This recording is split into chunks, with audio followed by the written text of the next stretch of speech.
Hi friends, நான் இப்போ வரலாறுல உள்ள ஷார்ட்கட், அதாவது முக்கிய மராத்திய குடும்பங்கள் அந்த டாப்பிக்லேருந்து எடுத்திருக்கேன். அதோட ஷார்ட்கட் சொல்கிறேன் ஃப்ரெண்ட்ஸ்.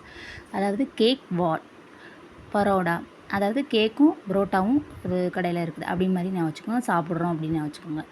பான்ஸ்லே நாக்பூர், அதாவது பான் பறக்கத்தில் நாக்கில் வச்சு தான் இது பண்ணுவாங்க அப்படின்னு நான் வச்சுக்கோங்க. கோல்ஹார் இந்தூர், அதாவது ஹோல்னால் ஒரு ஓட்டை, அதாவது ஒரு சுவரில் ஒரு ஓட்டை இருக்குது, அது இத்தனோண்டி இருக்குது, அந்த ஓட்டை இத்தனோண்டி இருக்கும்போதே சரி செஞ்சுருங்க அப்படிங்கிற மாதிரி ஞாபகம் வச்சுக்கோங்க. சிந்தி அல்லது சிந்தியா, குவாலியர், அதாவது வாளி, இதில் வாளி எடுத்துக்கோங்க. வாளிலேருந்து தண்ணி சிந்துது அப்படின்னு வச்சுக்கோங்க.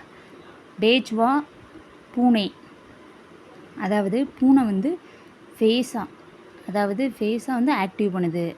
எலியெல்லாம் பிடிச்சி வீட்டில் அது ஒரு ஃபேஸாக, அது நல்ல ஒரு ஃபேஸாக ஒரு ஆக்டிவாக இருக்குது அப்படின்னு வச்சுக்கோங்க. ஓகே ஃப்ரெண்ட்ஸ், பாய். இந்த ஷார்ட்கட் பிடிச்சிருந்தா பர்சனலாக சப்ஸ்கிரைப் பண்ணுங்கள் ஃப்ரெண்ட்ஸ். பாய்.